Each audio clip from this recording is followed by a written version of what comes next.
नमस्कार मैत्रिणींनो, शोभाच्या कलामध्ये आज तुमचा मनापासून स्वागत आहे. चला मग आपण आज हे नवीन शिकणाऱ्यांसाठी आणि ज्यांना क्रोशा चालवता येते त्यांच्यासाठी पण दोघांसाठी मी आज क्रोशाचं विणकाम घेऊन आली आहे. तर चला आपण आता सुरुवात करू. तर सर्वप्रथम क्रोशा कसा पकडायचा आणि धागा कसा पकडायचा तर मी तुम्हाला ते डाव्या हातावर बोटावर असं धागा पकडायचा आणि उजव्या हाताने सुई पकडून असं खालच्या बाजूनं असं सुई घेऊन क्रोशा याला असं गाठ मारून हे गाठ मारायची आणि त्याच्यानंतर आपण साखळी तयार करायची. तर साखळी तयार करताना थोडं हात ढिला घ्यायचा म्हणजे लवकर निघते. तर असं घेऊन असं काढायचं, आतमधून इकडून घ्यायचा आणि इकडे मागं ओढत जायचं. ही होते आपली साखळी तयार. हे बघा, हळू असं इकडून हे घ्यायचं, नोक खाली ठेवायची आणि ते बाहेर ओढायचं. अशा प्रकारे ही साखळी तयार होते. नंतर आपण याचाच हे काय म्हणते याला डबल क्रोशा. आधी आपण सिंगल क्रोशा आणि डबल क्रोशा दोन कसे असतात ते सांगते मी तुम्हाला.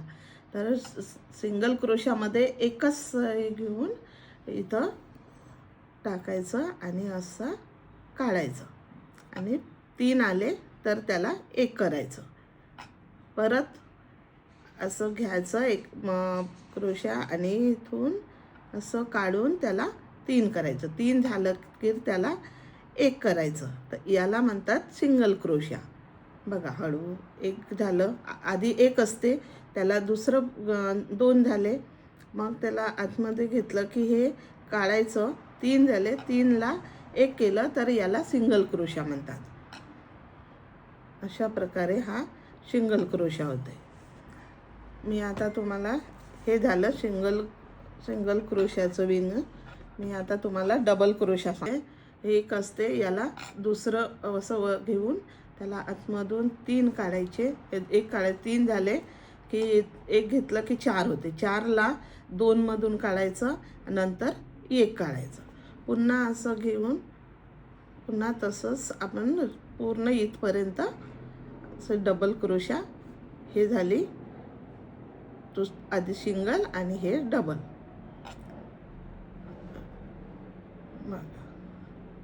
1 आता 2 3 आपल्या सुईवर जे दिसते धागा त्याला मोजायचं. 3, मग 3 मधून 2 आणि 2 मधून 1. ह्या प्रकारे हा होते डबल क्रोशा. समजा तुम्हाला असं याच्यामध्ये समजा नाही समजलं तर हे असं गोल करायचं आणि टिच करायचं. तर यालाच खोलून दाखवते मी तुम्हाला. हे याच्यामध्ये आपण गोल करायसाठी हे साखळी तयार झाली. एक साखळीमध्ये घ्यायचं आणि त्याला हे पहिला जो टाका असते त्याच्यामध्ये असं घालून टिच करायचं, म्हणजे हे जोडायचं. हे जुळलं की 1 टाका घ्यायचा किंवा 2 घ्यायचे आणि ह्या गोल्यामधून आपण असा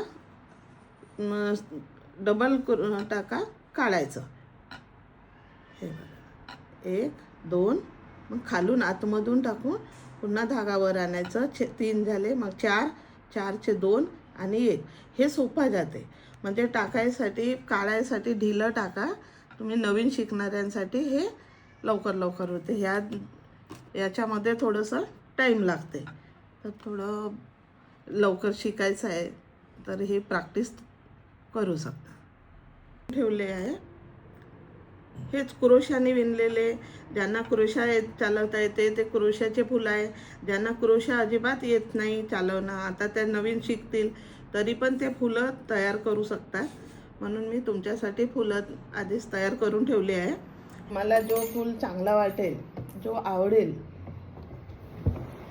हे बघा, हे आहे ते पाईप.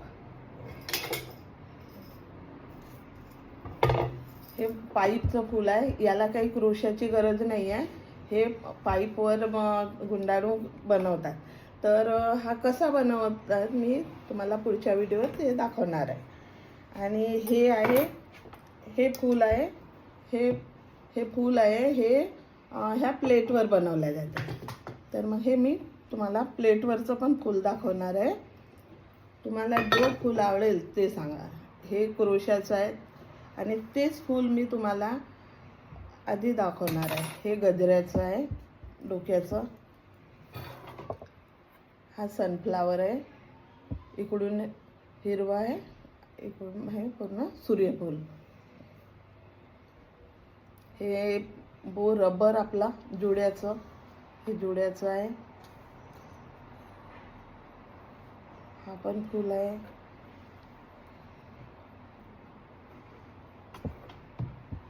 एवढे फुलं आहे. ह्या सगळ्या फुलांपैकी तुम्हाला हे गुलाबाचं फूल आहे, पानाचं डिझाईन आहे. हे एवढे फुलांपैकी तुम्हाला जो फूल चांगला वाटेल त्याला तुम्ही कमेंट करून मला सांगा. तेच फूल मी आधी तुम्हाला बनवून दाखवणार. हे क्रोशाचे आहे, प्लेटचे आहे, काही हे स्पून आपलं चम्मच याच्यावरचे आहे, पाईपवरून बनवलेले आहे. असे मी एवढे फुलं आहे. तुम्हाला जे पण आवडेल, स्पोकपासून पण डिझाईन करता येते. हे स्पोक म्हणजे युपिन म्हणतात याला. हे आपण आपल्या घरी पण तयार करू शकतो. याची पण डिझाईन आहे ही. आपण थालीपोस वगैरे करू शकता. दरवाजाचं काही पण बॅग वगैरे सगळं विणू शकता याच्यापासून. तर तुम्हाला विणता जसं बघायचं आहे की कसं झालं, आपण बरोबर विणत आहो की नाही. तर हे आहे डबल क्रोशा. हे तर सिंगल क्रोशा आहे, हे डबल क्रोशा आहे, हा टिबल क्रोशा आहे आणि हे गोल आहे. तुम्ही विणत असताना बघायचं की हे असं बरोबर आहे का. हे तुम्ही शेव करून ठेवू शकता आणि बनवताना बघू शकता. आणि हो, माझा हे व्हिडिओ तुम्हाला आवडला तर लाईक सबस्क्राईब करा. आणि तुम्हाला जो फूल आवडला आहे त्याचं तुम्ही कमेंटमध्ये लिहून पाठवा. मी तो फूल तुमच्या आवडीनुसार मी आधी तेच फुलाची डिझाईन तुम्हाला करून दाखवणार. धन्यवाद.